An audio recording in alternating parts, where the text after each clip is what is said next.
Dear friends, आज हम लोग लर्निंग आउटकम्स को जानेंगे। जैसा कि हम जानते हैं कि एनसीईआरटी ने लर्निंग आउटकम्स को डिफ़ाइन किया। जेसीईआरटी ने अपने बुक की मैपिंग की लर्निंग आउटकम्स की बुनियाद पर, और इसलिए इसका जानना हमारे लिए बहुत ज़रूरी है। लर्निंग आउटकम्स का इतिहास नेशनल पॉलिसी ऑन एजुकेशन 1986 को जाता है, जिसके प्रोग्राम ऑफ एक्शन जो 1992 में आया था, उसमें लर्निंग आउटकम्स के बारे में बताया गया था। दो चीज़ें इसमें फोकस थी। एक ये कि मिनिमम लेवल ऑफ लर्निंग प्रत्येक बच्चों का आ जाए, और दूसरी चीज़ ये है कि मिनिमम एजुकेशनल फैसिलिटीज़ सारे स्कूल को प्रोवाइड की जाए। उन बातों को ध्यान में रख कर के ही एनसीएफ ने भी लर्निंग आउटकम्स अधिगम प्रतिफल के बारे में बात की थी। हम लोग आज learning outcomes, learning objectives, learning indicators and learning gap के बारे में बातचीत करेंगे। लर्निंग आउटकम्स हैं क्या, लर्निंग ऑब्जेक्टिव क्या हैं, और इन दोनों में अंतर क्या है, लर्निंग इंडिकेटर्स कैसे शो होते हैं, और लर्निंग गैप कब होता है। आइए हम लोग लर्निंग ऑब्जेक्टिव को डिफ़ाइन करते हैं। जैसा कि हम जानते हैं कि learning objectives are the goals the teacher set to achieve for a particular course content or program. It provides a structure to teaching and learning process. किसी विशेष कोर्स के लिए जो लक्ष्य शिक्षक निर्धारित करते हैं वो लर्निंग ऑब्जेक्टिव कहलाते हैं। लर्निंग ऑब्जेक्टिव्स किसी कोर्स के पेडागोजिकल प्रोसेस से पहले होते हैं। लर्निंग आउटकम्स क्या है? Learning outcomes are statements that describe significant and essential learning that learners have achieved and can reliably demonstrate at the end of a course or program. अधिगम प्रतिफल वो स्टेटमेंट हैं जो किसी ख़ास प्रक्रिया के बाद, किसी ख़ास प्रोसेस से गुजरने के बाद किसी बच्चे के अंदर जो ज्ञान, कौशल और अभिवृत्तियां हैं उसमें जो बदलाव आता है उसको हम लोग लर्निंग आउटकम्स कहते हैं। लर्निंग आउटकम्स के जो गुण हैं उनको कहा जाता है कि वो स्मार्ट होते हैं। मतलब एस फॉर स्पेसिफिक होते हैं, M for measurable, A for achievable, R for relevant and T for time bound. अगर लर्निंग आउटकम्स में ये सारी चीज़ें मौजूद होती हैं तो वो लर्निंग आउटकम्स कहलाता है। असल बात यह है कि लर्निंग आउटकम्स वो होते हैं कि what do learners actually do to achieve the learning objectives. Learning objective जो अधिगम उद्देश्य हैं उनको पूरा करने के लिए, जो को दिखाने के लिए जो दिखता है वो लर्निंग आउटकम्स कहलाता है। लर्निंग इंडिकेटर्स वो हैं जो कि साइंस हैं, एविडेंस हैं।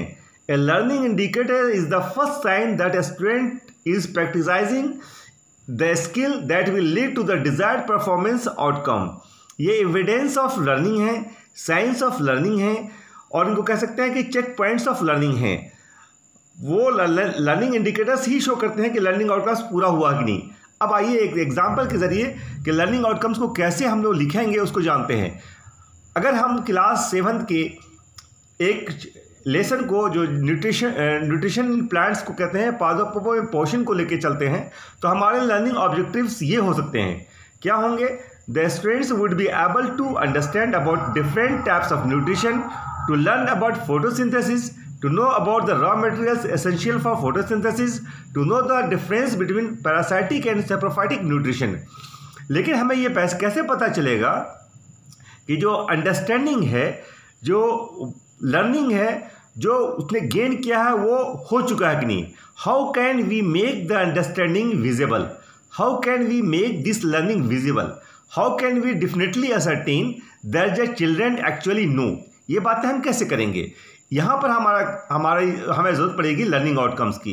लर्निंग आउटकम्स वो होते हैं, या इंटेंडेड लर्निंग आउटकम्स जिसको कहें, या एक्सपेक्टेड लर्निंग आउटकम्स उन्हें कहते हैं कि the learner is able to define nutrition, to enlist various components of nutrition, to classify autotrophs and heterotrophs, to demonstrate how the sunlight is essential for photosynthesis, compare the parasitic and saprophytic nutrition, to evaluate the importance of plants in purifying the air, create a web chart on photosynthesis, make a project on photosynthesis। ये सारी बातें जो आप इसमें देख रहे हैं वो लर्निंग आउटकम्स की हैं। यहाँ ये पता चलता है कि ये जितने भी एक्शन वर्ड्स इस्तेमाल किए गए हैं इसमें, जैसे to define, to enlist, to classify, to demonstrate, to create, to compare, to develop, ये सारे जितने भी वर्ड्स हैं वो एक्शन वर्ड्स हैं। ये हमें विजिबल दिखाते हैं। इससे ये पता चलता है कि लर्निंग आउटकम्स को हम मेज़र कर सकते हैं, वो ऑब्जर्वेबल है, लर्निंग आउटकम्स को हमें दिखने में लगेगा। इसलिए कि जब भी लर्निंग आउटकम्स हम लोग लिखते हैं तो हमें ऐसे एक्शन वर्ड्स का इस्तेमाल करना है जो कि विजिबल हो, जिससे पता चलता है कि वो काम हो रहा है। लर्निंग इंडिकेटर्स को अगर हम इसमें इस जो हमने लिया है न्यूट्रिशन इन प्लांट्स, उसके लर्निंग इंडिकेटर्स हो सकते हैं कि जो list made by students to show different types of nutrition, activities done by the students to show photosynthesis, table made by the students to show autotrophs and heterotrophs, wave charts made by the students to show the process of photosynthesis, drawings and pictures made by the students to show parasites and saprophytes।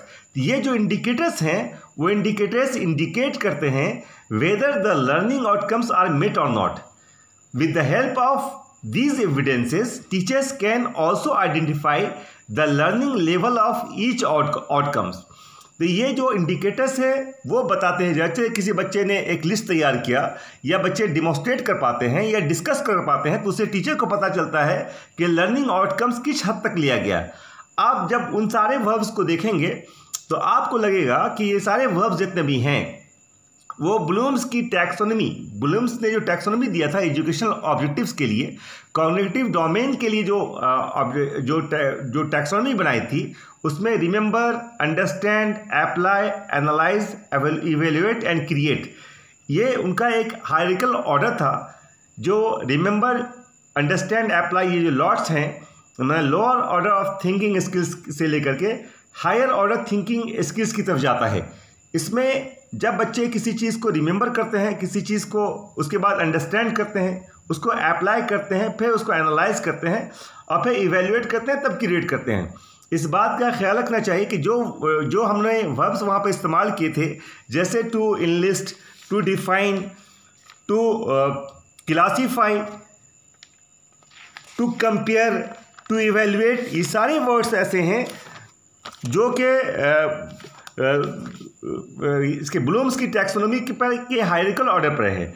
जब बच्चा किसी चीज़ को remember कर लेता है तो उसको define कर पाता है, जब किसी चीज़ के बारे में उसकी अंडरस्टैंडिंग अच्छी हो जाती है तो वो उसको क्लासीफाई कर पाता है, जब वो डिमॉन्स्ट्रेट करता है तब करता है जब वो उसको अप्लाई करता है, जब दो चीज़ों में वो कंपेरिजन करता है तो वो एनालाइज करता है, जब उससे क्या उसकी इम्पोर्टेंस है, क्या उसकी लिमिट्स हैं, क्या उसके प्रॉस एंड कॉन्स हैं, तो वो इवेल्युएट करता है और फिर वो एक नई चीज़ क्रिएट करता है या उसमें एक नया वेब चार्ट उसने बना दिया तो वो एक क्रिएशन हो गया, उसकी क्रिएटिविटी होगी। इस प्रकार हम देखते हैं कि लोअर ऑर्डर थिंकिंग स्किल्स जो है वो से लेकर के हायर ऑर्डर थिंकिंग स्किल्स तक ही सारी चीज़ें चलती हैं। अगर हम लोग लोअर ऑर्डर थिंकिंग स्किल्स को डेवलप नहीं करते हैं और सीधे direct hire order thinking skills की बात करते हैं, अगर किसी बच्चे ने किसी चीज़ को डिफाइन नहीं किया है, उसको इनलिस्ट नहीं कर पाता है, तो हम उससे ये कैसे उम्मीद कर सकते हैं कि वो एक वेब चार्ट बना देगा, वो या उसको एक डिमॉन्स्ट्रेट कर पाएगा या वो कोई प्रोजेक्ट को डेवलप कर पाएगा। तो इस वजह के ये बहुत ही महत्वपूर्ण है कि ये जो ऑर्डर है, remember, understand, apply, analyse, evaluate, create, ये एक ऑर्डर पे चलता रहे। जैसा कि हम जानते हैं कि लर्निंग जो होता है मॉडिफिकेशन इन बिहेवियर होता है, modification in behaviour, change in behaviour, उसको लर्निंग कहते हैं। चाहे वो नॉलेज हो या उसके स्किल्स हों या उनके एटीट्यूड हों। बच्चों के 3 एस्पेक्ट्स जो है, cognitive, affective and psychomotor domain, ये 3 जो डोमेन हैं उस पर अगर बच्चे इन तीनों में उनका डेवलपमेंट होता है तो हम कहते हैं कि उनका ऑलराउंड डेवलपमेंट हुआ। अगर सिर्फ उसका कॉग्निटिव डोमेन ही सिर्फ उसमें हम काम करते हैं, अफेक्टिव डोमेन जो है उसका या उसके जो स्किल्स हैं, जो साइकोमोटर डोमेन है वो आगे नहीं बढ़ पाता, तो हम कहते हैं उसका ऑलराउंड डेवलपमेंट नहीं हो पाया।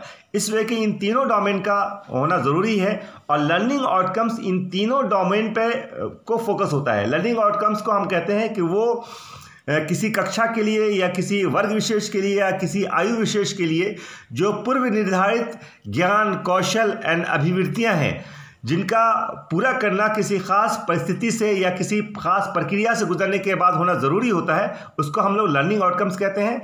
और जो बच्चे उसको पूरा नहीं करते हैं उसी को हम लोग लर्निंग गैप कहते हैं। धन्यवाद।